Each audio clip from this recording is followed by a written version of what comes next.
All right, get ready to dive deep. Today, we're all about self-help, tackling this beast of a book, the big book of self-help tips. 200 tips to transform your life. It's ambitious, that's for sure. A life hack buffet, you could say. Yeah. Mindset, happiness, finances, relationships, even how to deal with the rough patches. They've got it all. It does make you wonder how they connect all those different areas. It's fascinating, actually. Right. And some of these tips are, well, let's just say a little out there. Walking barefoot, screaming your lungs out. Oh, and apparently riding a bike is like a fine wine gets better with age. Yeah, I'm not sure about that one, but hey, we're here to unpack it all, and I'm glad you're here to help me make sense of it. So where do we even start with 200 tips?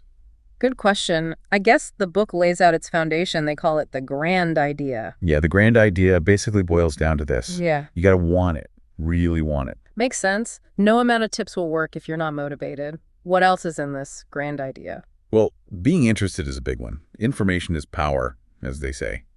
And of course, being healthy. Yeah, you can't build a good life if you're running on empty mentally and physically. Right, exactly. And it's interesting, the book kind of links those two together, physical and mental well-being.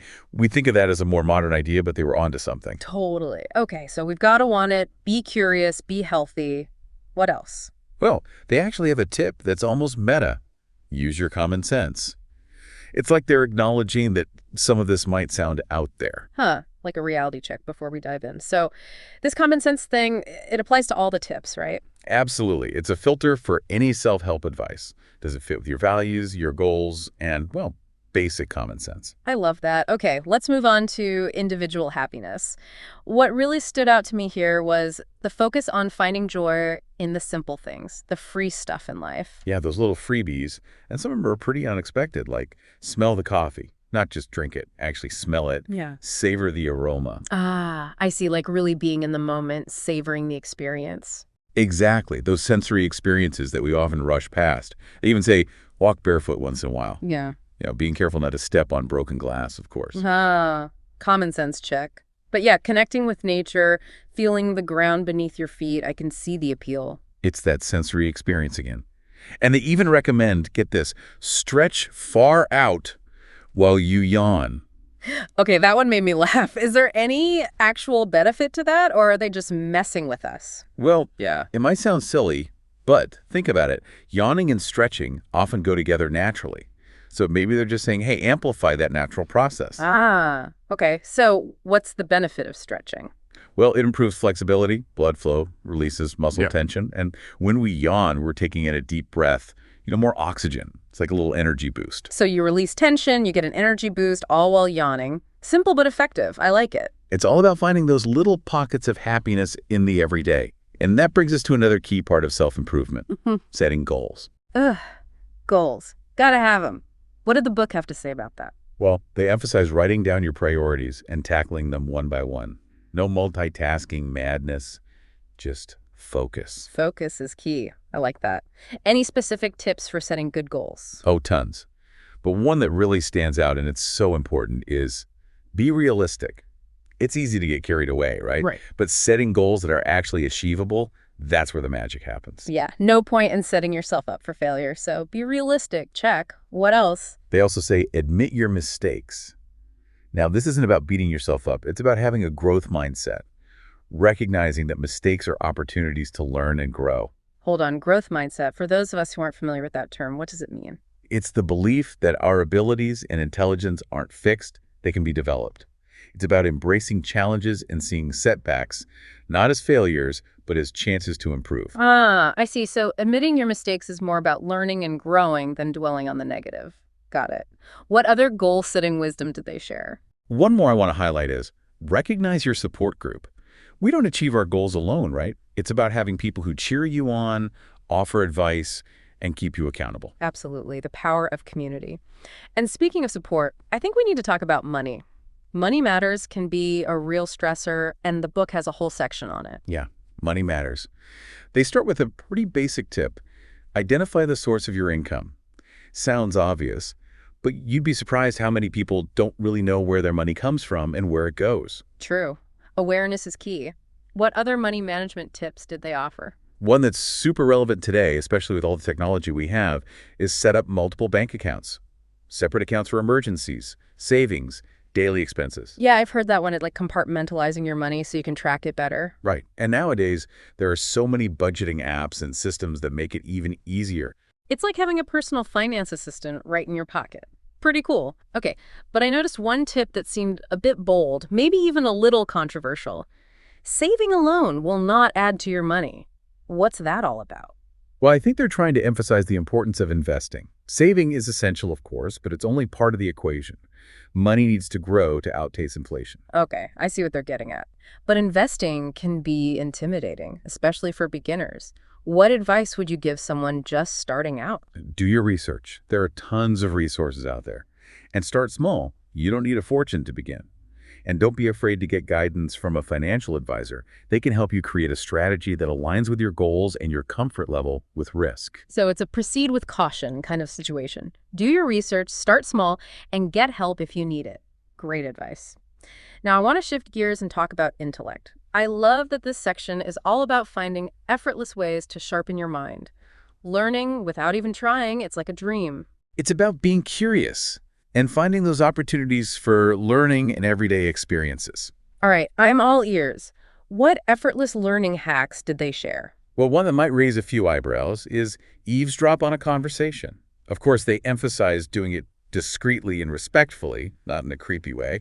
But the idea is to be an active listener, pick up new words, ideas, perspectives. I love that. It's like turning the world into your classroom. What other unconventional learning tips did they offer? One that's so simple but powerful is read the signs. Just be present in your environment. Notice those details we often miss when we're on autopilot. Shop names, street signs, billboards, all those signs we walk past every day. How often do we really pay attention? You're right. We often move through the world in a bit of a daze. It's like we're sleepwalking through life. This tip is a wake-up call to engage with our surroundings. Exactly. See the world with fresh eyes. Cultivate that sense of curiosity and wonder. Okay, I'm feeling inspired to be more mindful, more observant.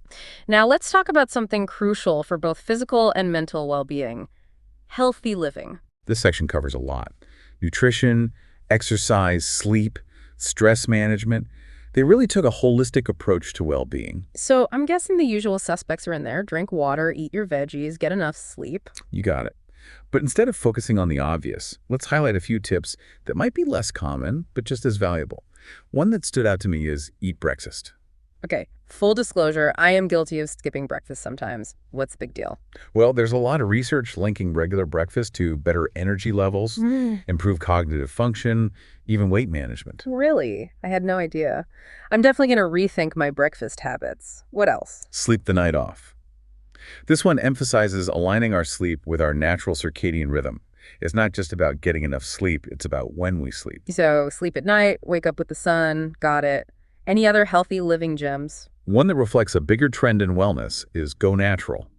The book encourages exploring natural remedies and therapies, things like homeopathy. Okay, for those of us who might not be familiar with that, what exactly is homeopathy? It's a system of alternative medicine that uses highly diluted substances to stimulate the body's natural healing processes.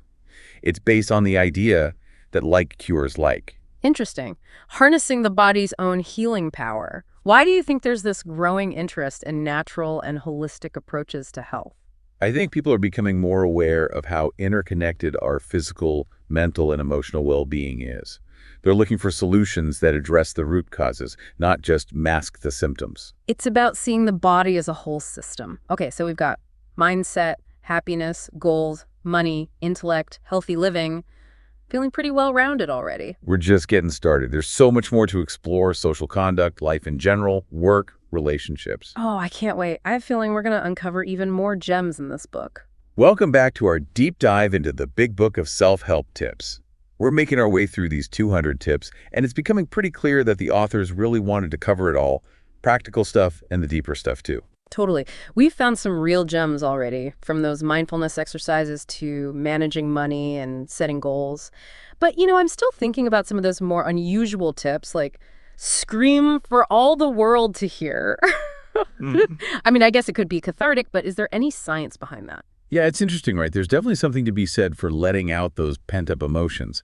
Screaming at the top of your lungs might not be the best idea in every situation, but there is some research suggesting that Vocalizing our emotions can actually help regulate our nervous system. So it's not just about venting, it's a physiological thing. Tell me more. Think about it. When you're stressed or angry, your breathing changes, your muscles tense up, your heart races. Vocalizing, whether it's yelling, singing, even just talking it out, can help release that tension, calm the nervous system, bring you back to a more balanced state. Wow, I never thought of it that way. It's like a natural pressure valve for your emotions. Exactly. It's all about finding healthy outlets for those intense feelings. Now, what about that tip to walk barefoot? We talked about the grounding aspect, but I'm curious if there's more to it than that. Yeah, you mentioned grounding or earthing earlier. I'd love to hear more about that. It's a pretty fascinating concept, and it's getting more attention these days. The idea is that direct contact with the Earth's surface can actually help balance our internal electrical charge. Okay, but how does that work? So think of it this way. The Earth has a natural negative charge. When we walk barefoot, our bodies connect with that charge, and it's thought to help neutralize that excess positive charge we build up from things like stress, electronic devices, even environmental toxins. So it's like plugging yourself into the Earth's energy grid, getting a reset. Exactly. And while more research is definitely needed, some studies have shown that grounding can improve sleep, reduce inflammation, even help with chronic pain. It's definitely worth exploring if you're looking for natural ways to improve your well-being. All right, more barefoot walks in nature for me. Okay, what about that analogy? Riding a bike and aging wine, it seemed lighthearted, but is there something deeper there? I think it speaks to the idea that some things in life, some experiences, actually become more enjoyable, more enriching as we get older. It's like our tastes change. What we loved as kids might not be as appealing as adults. Right. And as we gain experience, as we learn and grow, we appreciate those subtleties, those complexities of life more. So something like riding a bike, it can become more pleasurable as we age. Yeah. It's not just about pedaling, it's about the wind in your hair, the scenery, the simple joy of movement. I like that. It's like we shift from effort to enjoyment, from striving to savoring.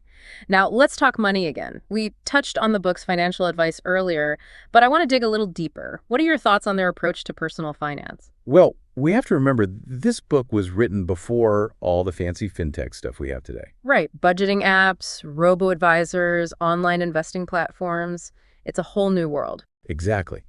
But even though the tools have changed, those fundamental principles of money management, they're still the same. So the core concepts still apply, even if the methods have been updated. Right. And the book does a good job of outlining those core principles. For example, tracking your income and expenses, budgeting 101, that's still the foundation of any good financial plan.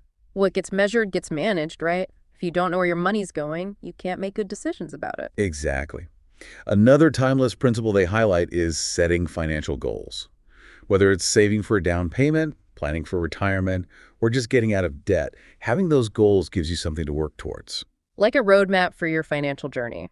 Without a destination, it's easy to get lost. Absolutely. And one more principle that's super relevant today is living below your means. Spend less than you earn, save consistently, avoid unnecessary debt. It's harder than it sounds in today's world. It's about making conscious choices with your money, prioritizing long-term well-being over instant gratification. Precisely. Align your spending with your values and goals. Now, what about investing? The book encourages it, but as we said before, it involves risk. Right, and it's much more accessible now, so more people could make mistakes. Exactly. That's why it's crucial to approach it with knowledge and understand the risks involved. Don't just jump into something because it sounds good or someone on social media told you to. So how should people get started with investing? First, educate yourself. There are so many free resources online at the library that can teach you the basics, the strategies, how to assess your risk tolerance. Empower yourself with knowledge so you can make informed decisions. Exactly. And if you're overwhelmed, don't hesitate to talk to a financial advisor. They can help you create a personalized plan. So do your research, start small, and get professional advice when you need it. Great advice. Now let's switch gears and talk about something close to my heart. Lifelong learning. We talked before about those effortless ways to learn, but I want to explore this further. What are your thoughts on the book's approach to continuous learning? It's really interesting to think about the context this book was written in. Back then, information wasn't at our fingertips like it is now. No internet, no smartphones, no online courses. Right, a completely different world. Exactly. Yeah. But even then, they emphasized curiosity, seeking knowledge from various sources, engaging with the world around us. So those core principles of curiosity and engagement, those are timeless. Precisely. Even some of those quirky tips, like eavesdropping on conversations and reading signs, encourage us to be present, observant. They challenge us to break out of that passive mode of just consuming information and actually seek out learning opportunities in our daily lives. Turn the world into your classroom, right? Learning isn't confined to formal settings. Exactly. Cultivate that mindset of continuous learning. Make curiosity a way of life. That's so valuable, especially today when information is coming at us from every direction. It's about being selective, choosing what you want to learn, actively engaging with it. Absolutely. Make learning a conscious choice, something you seek out, something you integrate into your life. That's how we enhance our understanding of the world, broaden our perspectives, and continue growing. Okay, I'm feeling inspired. Now, I want to circle back to relationships. We talked about boundaries and communication, but there's so much more to explore there. What other relationship wisdom did you find in the big book of self-help tips? One theme that stood out is the importance of understanding and appreciating the different types of relationships in our lives. The book doesn't just focus on romantic relationships. Friendships, family dynamics, business relationships, even mentoring relationships, it's all in there. It's a holistic approach to relationships, recognizing that each connection plays a unique role in our lives. Exactly. One piece of advice that really caught my eye is to be legal in your relationships. Okay, that one definitely piqued my curiosity. What does that even mean in the context of relationships? It's not about contracts and lawyers, although that can be important in some situations. It's more about approaching relationships with clarity, integrity, respect. Laying a solid foundation built on honesty, transparency, mutual respect. Exactly. Set clear expectations, communicate openly, honor your commitments, hold yourself accountable for your actions and how they impact the other person. Like a code of conduct for your relationships. Exactly. And it applies to all kinds of relationships, business, romantic, friendships, family. When there's that sense of being legal, it creates a safer, more stable space for connection and growth. It fosters trust, allows for deeper, more authentic connections. Absolutely. Another thing they emphasize is seeking feedback in relationships. Oh, tell me more about that. The book encourages being open to feedback, seeing it as a chance for growth and improvement. Actively seek input from others, whether it's customers, colleagues, friends, family. It's that growth mindset again, recognizing that constructive criticism, while sometimes uncomfortable, can help us improve. Exactly. Create a culture of feedback where everyone feels safe sharing their thoughts openly and honestly. Open communication, honest dialogue, even when it's tough. Precisely. It takes courage, vulnerability, and a willingness to hear things that might challenge our views. Put ego aside and prioritize growth and understanding. Now, let's talk about those inevitable moments when life throws us a curveball. Ah, yes. Those challenges and setbacks that we all face. The book tackles this in sections called Keeping Up and Beating the Odds, navigating those everyday obstacles and bouncing back from adversity. What did you learn from those sections? One big takeaway is the importance of patience. Difficult coworker, long lines, major life upheavals. Patience is a virtue that will always serve you well. Staying calm amidst the chaos, accepting that we can't control everything. Right. Accepting that things won't always go smoothly, finding ways to navigate challenges with grace. Sometimes it's just taking a deep breath and remembering that this too shall pass. Riding those waves of change, finding that inner peace amidst the storm. Absolutely. And another key takeaway is the need to develop healthy coping mechanisms for those tough situations. Building up our resilience toolkit. Exactly. They offer advice for all sorts of challenges. A difficult boss, broken promises, financial setbacks, even heartbreak. It's about finding healthy ways to manage stress, process emotions, and maintain well-being even when things are tough. So what are some examples of those healthy coping mechanisms? It could be simple things like taking a break, going for a walk, listening to music, talking to a friend, or practicing mindfulness, engaging in creative outlets, seeking professional help. Finding what works for you, what restores your sense of balance. Precisely. And another crucial element for navigating challenges is forgiveness. Forgiveness, such a powerful tool for healing, but it can be so hard, especially when you've been hurt. Absolutely. It's not about condoning bad behavior. It's about letting go of the resentment, the anger, the bitterness, finding peace, freeing yourself to move on. Holding on to anger hurts us more than it hurts the other person. Exactly. It's about choosing to let go and make space for healing. And that includes forgiving ourselves, too. Extending that same compassion and understanding to ourselves. Precisely. We're all human, we make mistakes, and we all deserve forgiveness. Okay, so patience, coping mechanisms, forgiveness, some powerful tools for getting through those rough patches. Now, I want to touch on a more sensitive topic, those darker sides of the human experience. The book talks about guilt, loneliness, even suicidal thoughts. What are your thoughts on how they approach these more challenging topics? It's important to remember that this book was written when mental health wasn't discussed as openly as it is now. There was a stigma around seeking help. Right, it was a different time. But even with those limitations, the book offers some helpful insights. Absolutely. One of the big takeaways is the importance of self-awareness. Pay attention to your thoughts, feelings, behaviors, recognize patterns that might be harmful, and seek help if you need it. Shine a light on those darker parts of our minds. Bring those issues out into the open. Exactly. Another important message is that you're not alone. They emphasize reaching out, building supportive relationships, seeking professional help when necessary. It's a reminder that people care. People want to help, and there's no shame in asking for support. Absolutely. Those sections, while difficult to read, offer hope. You're not alone, there is help, and there's hope for healing. Even in our darkest moments, there's light and people who can help us find our way back. Now, let's talk about those times when our inner critic takes over. The book has sections called Inhibited by Inhibitions and When Your Ego Gets the Best of You. What did you take away from those? Well, in the Inhibited by Inhibitions section, they encourage you to really understand the source of those inhibitions. What's holding you back? Fear, self-doubt, past experiences, limiting beliefs. It's like taking inventory of those inner barriers. Exactly. And once you understand those roots, you can start to challenge them, find ways to break free. Reclaim your power, step into your full potential. Absolutely. And when your ego gets the best of you, they talk about self-awareness. Recognizing when your ego is driving your behavior, when you're focused on being right or being in control. Becoming aware of those ego-driven patterns so we can make better choices. Exactly. Cultivating humility, recognizing we don't have all the answers, being open to learning and growth. Stepping back from the need to be right and embracing a more collaborative, open-minded approach. Precisely. And that shift can really impact our relationships, our careers, our overall well-being. Okay, we've covered a lot of ground here. We've talked about those unconventional tips, financial advice, lifelong learning, relationships, navigating challenges, overcoming limitations, managing our egos. I'm feeling pretty empowered.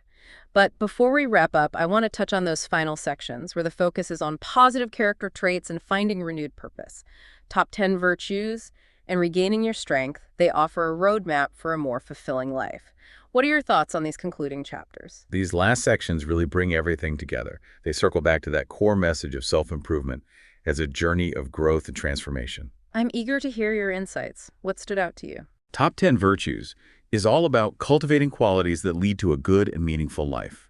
Devotion, grace, idealism, love, mercy, sensitivity, wonder, service, knowledge, and joyfulness. These qualities enrich our lives, strengthen relationships, make the world a better place. It's like a blueprint for a life of purpose, for ourselves and for others. Exactly. It's about nurturing those inner qualities that allow us to live with integrity, compassion, and joy. And what about regaining your strength? That section is all about finding purpose after setbacks. Redefine your goals. Let go of the past. Take care of yourself. Seek spiritual guidance if you need it. Find that inner strength, that resilience to bounce back from challenges and create a life you love. It's about recognizing that setbacks are inevitable, but they don't define us. They're opportunities to learn and grow. Exactly. And that's such a powerful message. It's okay to stumble, to make mistakes, to face challenges. What matters is how we respond, how we learn and grow from those experiences. Embrace the journey with all its ups and downs and find the strength to keep going. This deep dive has been incredible, and I'm so glad you were here to guide me through these 200 tips. It's been my pleasure. It's fascinating to explore these insights and see how they connect to current research and trends. And now it's your turn, dear listener. Which tips resonated with you? What surprised you? What are you going to try in your own life? Think about it and join us for the final part of our deep dive, where we'll wrap it all up and share some final thoughts. Welcome back. It's the final part of our deep dive into the big book of self-help tips. It's been quite the journey exploring these 200 tips for a better life. It really has. We've covered a lot.